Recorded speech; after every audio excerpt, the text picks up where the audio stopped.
A lot of talk in the past 24 hours about intensive talks between the Palestinian delegation and the Israeli delegation in Doha. And for the first time in a very, very long time now, unconditional talks are happening between both delegations without any conditions. From the prospect of Israel and from reports coming from Israel, this is a result of the operation they began, that they called Gidon's chariots, or somewhat began, because it wasn't really clear whether they began this operation or not. But what we do know for sure is, before any type of agreement, Israel intensifies its attacks on the civilian population inside of the Gaza Strip.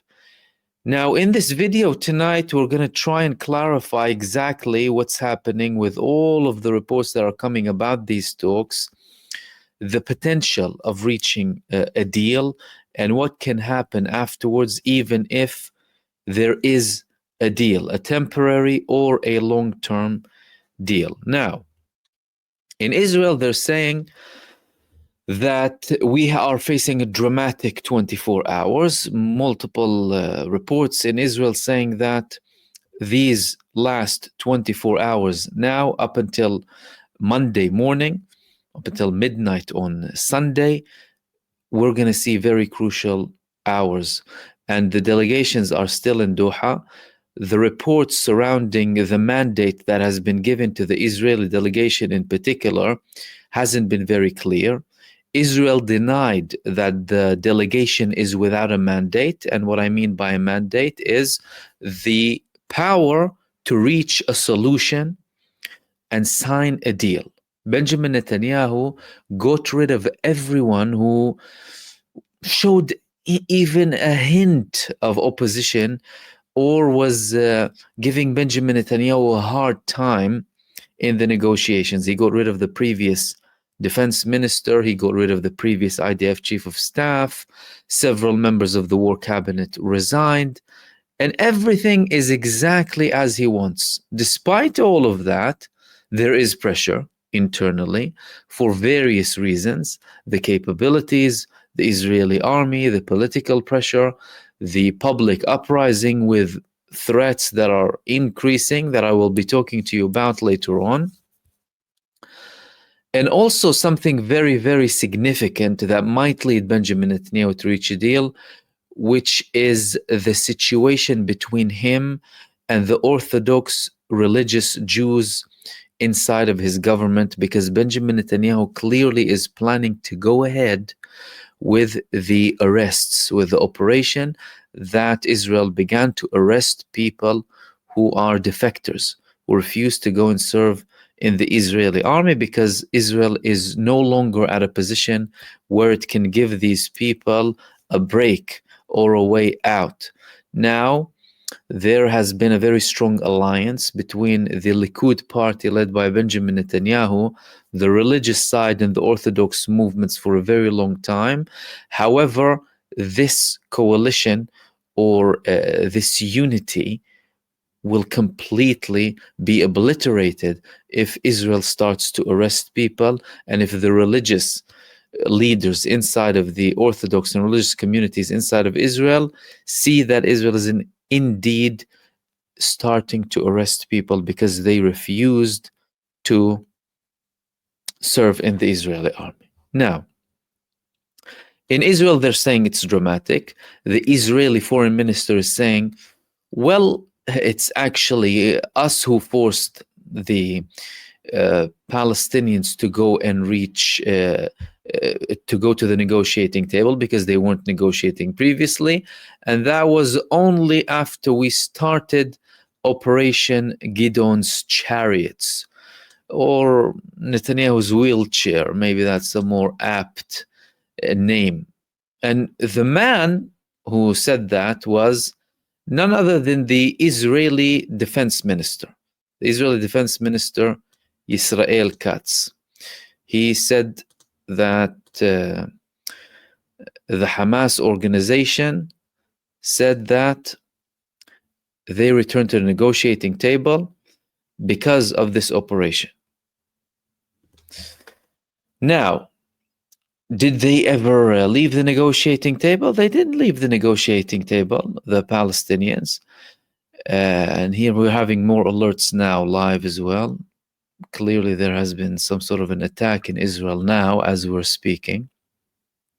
I wasn't intending to put this in, but clearly something is happening. However, according to him, according to the Israeli foreign minister, defense minister, excuse me, it's the actual operation. Of course, he's saying that to show that there's some sort of effectiveness to the operation that's happening, that Israel is saying that it began and or kind of began, because yesterday they weren't really clear.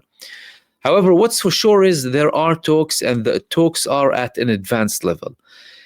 If that means anything, well, it's clearly a position from Israel to go into negotiations without any conditions, because Benjamin Netanyahu, he had many conditions. He had conditions to not declare the ending of the war, not to allow any Palestinian armed movements to remain there after the war.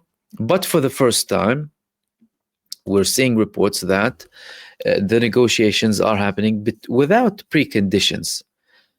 And the Israeli delegation, according to one report here, sent a recommendation to Benjamin Netanyahu. That recommendation could be reach a deal. The opposition leader in Israel the other day, he said that we were one cabinet meeting away from a deal, and it only requires a decision being made.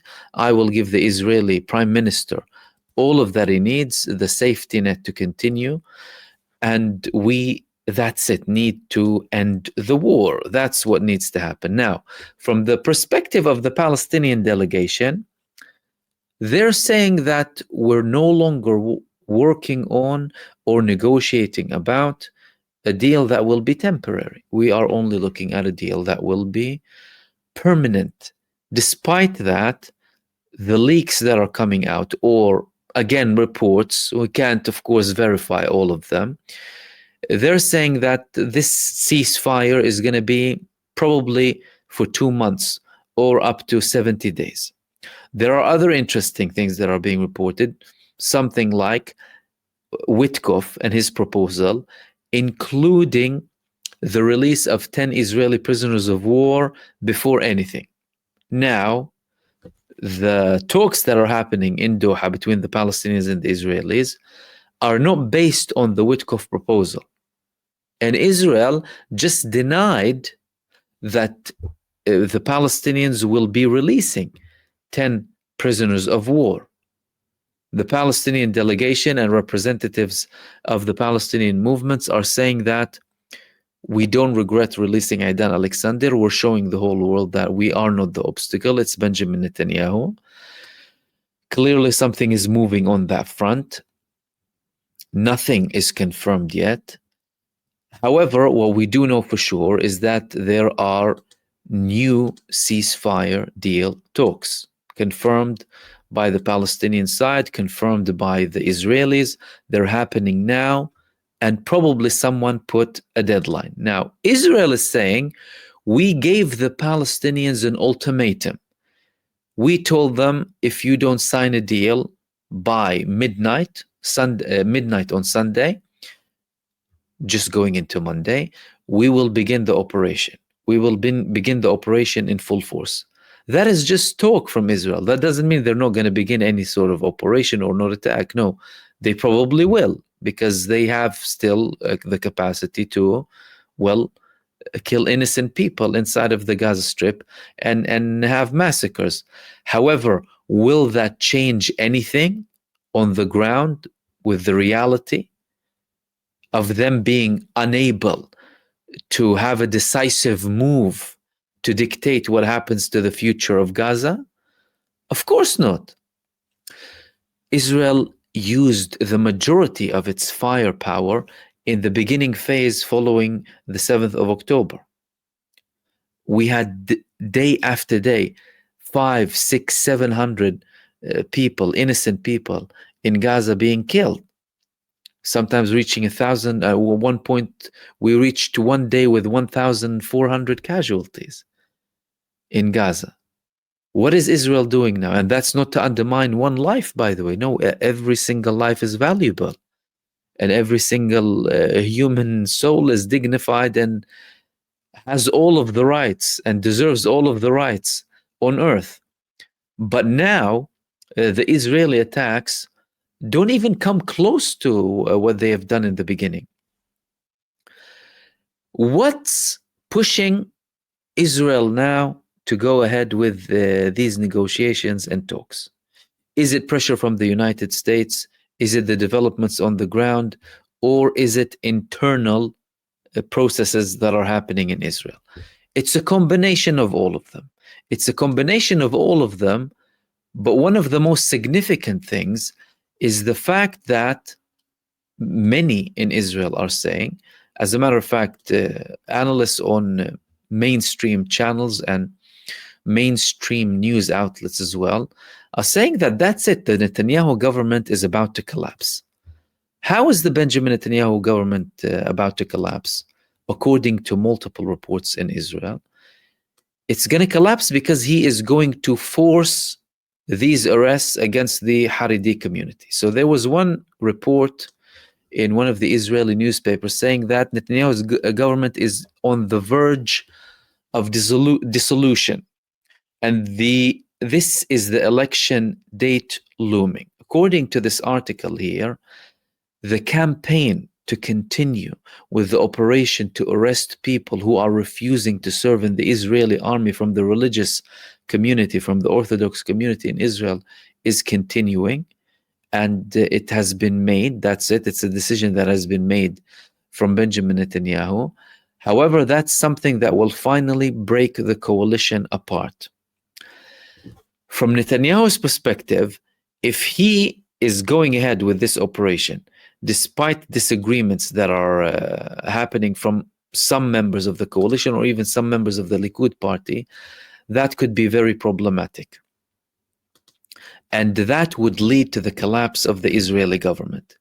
And if he knows that the Israeli government is inevitably going to collapse, this makes him more likely to go and reach a deal and accept a temporary safety net if he needs it, as in if the government doesn't collapse yet, because he would want to extend it to as long as possible. One other reason that he might reach a ceasefire because of this risk is the fact that he won't have that much pressure to recruit people to the Israeli army. Because if he has a ceasefire, what is he going to do? He wouldn't have this operation. He wouldn't have to call for more people to join the army. The last time that Israel gave what it calls Order 8 for people to go and serve to expand the operation in Gaza, over half of them refused. According to reports in Israel, over 70% refused. They reached to that level. They said 50% if we're kind of being positive. So that would make Benjamin Netanyahu more likely to go and reach a deal. That deal would alleviate the pressure of him. He wouldn't necessarily have all of that pressure for people to go and join the army. He would try and find a balance between the calls inside of the state of Israel to recruit these people and those who don't want to be recruited whatsoever.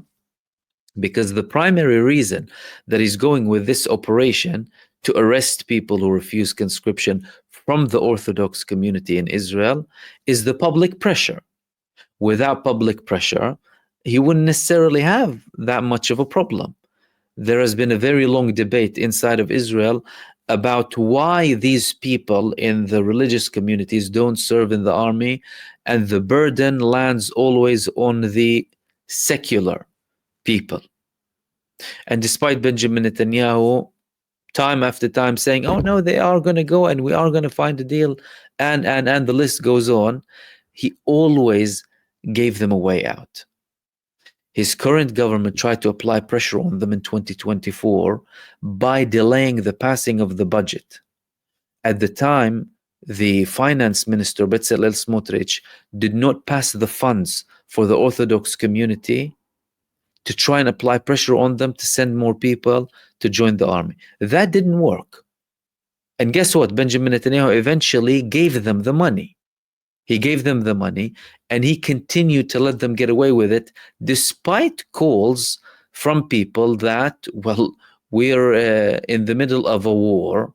We are facing the biggest crisis in our history, and we need people from the Orthodox community to come and serve. Otherwise, we wouldn't be able to continue.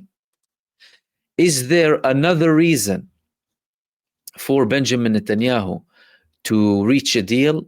Well, the tone is escalating. There has been pressure on Benjamin Netanyahu and his government, and there have been protests in Israel, but these protests are only escalating. And now there is an all-out threat coming from the leaders of these protests and these movements inside of Israel, calling for an all-out war if there is no deal. This is one of them, for example. This is the mother of one of the Israeli prisoners of war in Gaza, who constantly protests and leads protests against Benjamin Netanyahu. We will wage a full-scale war on the government until we remove you and your ministers from power. You have only one mandate, and that is to bring about a comprehensive agreement for the return of all of the abductees and end the damn war. Give us back our children. This is Matan Tsen Gauker's mother, Einav Tsen Gauker. Not only her, and of course, we're talking about a serious threat here. The protests and the activism in Israel is escalating more and more. Previously, Benjamin Netanyahu, he went to wars to try and deviate. He escalated with Lebanon. He has multiple fronts open now, but clearly an administration inside of the United States that isn't really interested in escalating all of these wars. Whether it's in Lebanon, Syria, Yemen, they're out, or in Iran, because they're having all of these talks. So Benjamin Netanyahu is feeling like he's being isolated now.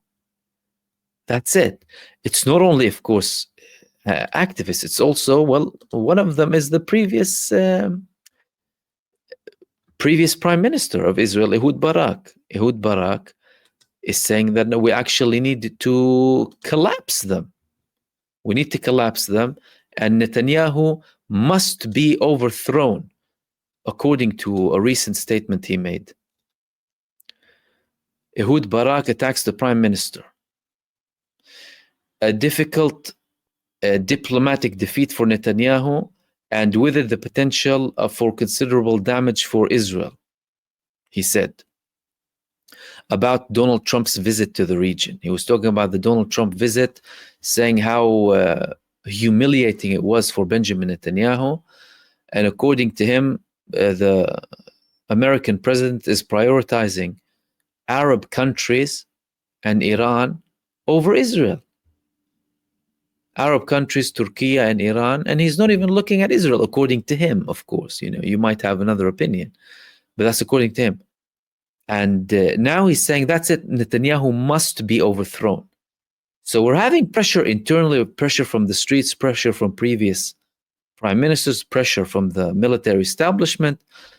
The IDF chief of staff told Benjamin Netanyahu in what was described as Israel a horrific scenario warning from the IDF chief of staff in case they increase the operations side of the Gaza Strip, saying that we will have so many people being killed. And guess what? We are seeing that happening on the ground. The Palestinian resistance and its operations inside of the Gaza Strip in the past several weeks have been intense. Which means the kids will get a good source of omega-3. And now there's even more. After time. Now, apart from the talks that are happening inside of Doha, there are many questions. And those questions are surrounding the aid in Gaza. There's been a very interesting move coming recently from a new organization that is supposedly going to start into the Gaza Strip. And that organization is called the Gaza Humanitarian Foundation. The Gaza Humanitarian Foundation, led by a man called Jake Wood. Jake Wood is a man who is a veteran, who has been very tied to the American security establishment, and they are planning to allow aid inside of the Gaza Strip, according to Witkoff as well. He had an interview with CNN too, talking about all of the aid going into the Gaza Strip. Israel has agreed to allow some food into the Gaza before a newly approved mechanism for aid deliveries is up and running later this month. The head of the newly established Gaza Humanitarian Foundation, Jake Wood, told CNN's Jeremy Diamond as he explained the foundation's plans to bring in aid. Jake Wood, again, is a man who was in the American army. He was a man, well, according to some reports, he was dealing with aid in some parts of the world, and he's leading this new organization that plans to allow aid into the Gaza Strip. Now, there are multiple problems with this Gaza Humanitarian Foundation. One of the problems is, well, firstly, we don't know a lot about them. Newly founded organization. They have been set up in Geneva. They have military roots, and they are also tied with Goldman Sachs. So there was one report describing a bit more, talking a bit more about this organization, right? Geneva Solutions, called News. New Geneva Foundation claims it can feed all of the Gaza Strip with help from mercenaries. And in this article, they were talking about, this group, its roots, where it was founded, and how it gets its money, right?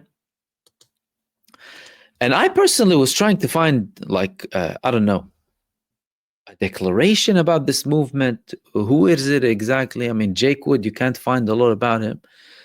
But according to Geneva Solutions here, they have military roots, and they apparently saw some documents. So they said, in a document destined for government and major donors, the foundation seeks to position itself as a pragmatic operator in the humanitarian field, as well in the security and financial sectors. Its future leadership team is made up of mostly Americans, including several former military personnel. The executive director is Jake Wood, a former U.S. Marine and founder of Team Rubicon, a disaster relief organization composed of tens of thousands of military veterans. In the proposal, the foundation highlights his combat experience in Iraq and Afghanistan, as well as the title of his memoir, Once a Warrior. Steve Witkoff presented the plan to the Security Council at an informal briefing on Wednesday, according to media reports. Again, lots of the stuff is kind of shady. I don't know if it's deliberate. And they're mentioning here that there's a lot of criticism that this foundation could potentially contribute to international crimes. Why are they saying it could contribute to international crimes? Because, well, if we're talking about a newly founded organization that sells itself or pitches itself, and that's why they were formed in Geneva rather than in the United States, although it's the United States really, to attract kind of more donors, appear to be more neutral. several organizations, including humanitarian organizations, saying that no, this could actually lead to international crimes or crimes against humanity and breaches of international humanitarian law. Why? Because this aid could be aid that is used for political purposes or as part of a military campaign. And aid, humanitarian aid, when it's sent to people, especially people suffering tremendously, like in the Gaza Strip, that would be a breach of international law. That's why the United Nations is still reluctant in supporting this organization or endorsing it, in fear of potentially breaching international law.